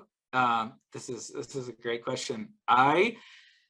I have figured out routines during the summer where it is. So we're in my office right now, right? And I actually don't draft a ton of teams sitting here. I mean, I have my phone. Like if I really have to, which is also funny because I mostly draft from my phone, even though I'm sitting here with multiple monitors and stuff. If I have to draft, you know, like or like I'm trying to catch up, maybe I'm not on the pace I want to be on. I can do something from my phone here in the office, but the most of my drafts come. We wake up in the morning. I do a workout in the morning and walk the dogs in the morning. And so drafts will come during those times. Like I'll be 100%. I'll be out. I have two. You can't see them here. But they are sleeping right behind me. Two 75-pound wildebeest shepherd husky mixed dogs. Which, if you've ever watched any of my streams, they make an appearance in almost every one, barking or whatever. But they're awesome, and I will draft walking them. Yes, and or cooking dinner. I would guess more than half my drafts come walking the dogs or cooking dinner is That's when really my funny. drafts come. But so that's what we were talking about, like the skill of drafting type of thing. Like my phone's just sitting there and I'm like, you know, cooking spaghetti or walking the dogs. But you just got to know inherently, like, oh shit, they took Rashad Bateman. I already know like who I want to take later. Yeah, which was not the case for me yesterday. I had no idea what I was doing. It takes a Because lot it of was my practice. first draft. I had not looked at who 100%. was available. Yeah. All right. Andrew DeCourcy asks, if DFSers couldn't use optimizers, who do you think would be the best at max entering contests? Oh man, that is a tough question. It's a tough question. If they couldn't use optimizers, who would be the best at well, me, because I don't use optimizers. Right. Yeah. The hand build bros would be the best because I don't use them. I don't make my teams with optimizers. So anyone that hand builds would, you know, if you're a 3 entry max kind of guy, I mean, it would suck to have to make 150 by hand, but like you're accustomed to it, as opposed to, I mean, the real answer is probably Awesemo, because the best players are probably going to remain the best players. Yeah, but he doesn't need any more credit. It's the hand build bros. Yeah. I got to say, most people who use optimizers started as hand build bros. I mean, 100%. at least that's the case for me. We were winning by hand building before we ever learned how to optimize. So it's probably Awesemo. It's probably the best. But I mean, at this point, maybe Awesemo's out of practice. You're still hand building, and you're successful at hand building. So it could be you. Maybe give yourself some credit there. All right. So here's how I like to end the show. I just want to hear about your favorite DFS or best ball victory or victory celebration. Ooh, so the Sully for that Godwin week was pretty awesome. There's something different about. You had your friends over already. Yeah, I had you know, like, and like college buddies. Yeah. Like, you know, some that I haven't seen in a while and stuff. So that was really cool because, you know, when you come from our world, it's like it's foreign to everybody that like is in your real life. They're like, you know, what do you like, you know, when there's like a holiday on a Sunday during the NFL season and like you're sweating teams and you're like, you know, you're cheering a Michael Thomas catch, you know, and you're like, God, that I just made 20 grand on that catch. And they're like, excuse me, what? You know, like it doesn't make sense. And so when you have somebody, like I said, we were like broing out, drinking beer, playing video games. And then it was like, oh shit, maybe we should turn this game on. And watching it just continue to smash, and like having people around that hadn't really experienced that before. I think that's just that one is definitely a lot of fun. But my favorite moment actually was last year in best ball. It's the most new, and in the space obviously that I'm like most heavily invested in now. But Peter Overzet, we mentioned Peter earlier on this show. You know, he does a lot of draft streams. I do a lot of draft streams, and we do plenty together over the course of the summer. He had me on his stream and we drafted a team together. I think it was in July or August, something like that. And that team, literally the team that we drafted on the stream, finished 8th overall in Best Ball Mania 2 last year. I forgot about that. Yeah. And so to like have a team to get through to the final. It was also like the DFS player's dream. It was like so perfect. We didn't have any of the chalky players in the final. Like, Mark Andrews, 67% of teams had Mark Andrews. We didn't have Mark Andrews. Cooper Kupp was like, 50%. We didn't have Cooper Kupp. Like Jonathan Taylor, we didn't have Jonathan Taylor. We actually drafted a 0 running back team, and the very first running back that we drafted was Raheem Mostert, who got hurt in the first quarter of the entire fucking season. Week 1, quarter 1, he got hurt. We lost him, and we made the finals and got 8th overall, out of 200,000 people or whatever. And that's just as a content creator and like someone, I don't even really honestly totally care about if you like my content, you like my content. I appreciate you coming and hanging out. I want the space to grow that I'm like, same with DFS. I want what's best for the industries that I'm interested in. Mm-hmm. And so that part of it was just really cool to see, people being like, holy shit, I can go watch.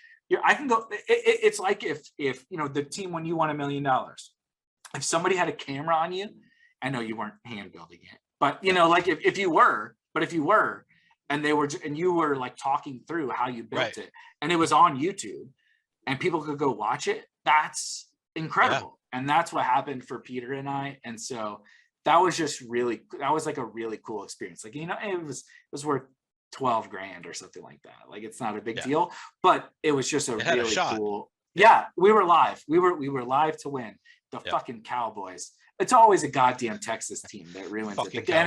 And it's the Cowboys. Yeah. So I've had multiple times in DFS where I've been live to win $200,000, and both times it was $200,000, and I needed one of the Cowboys receivers to score a touchdown, or just, I think one of the cases is just not the other one, and the other one of course scores the touchdown, and I did not win the $200,000. So I am very much on the fuck the Cowboys train. Yes, very much. They were a big stand I took last year, probably all year in DFS too. There definitely was no team that lost me more money than the Dallas Cowboys last year. Between DFS, best ball, everything, just we could pay off my house probably with the losses on the Dallas Cowboys.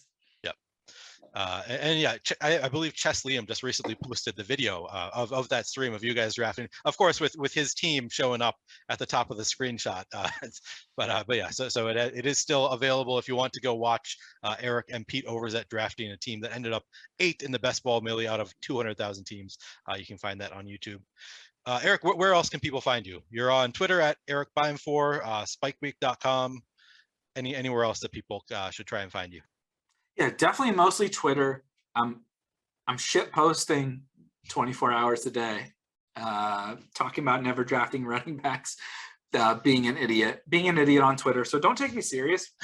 That's one thing I want to say. Like, there's like people hop in the replies and are like, you guys got to stop taking stuff so serious. I'm like, really big mad. But spikeweek.com, I'm really, really excited. I'm really happy you had me on because I'm really excited about what we're about to launch. Before we went live on this, I actually posted some more merch that we're about to put out there, hopefully this weekend.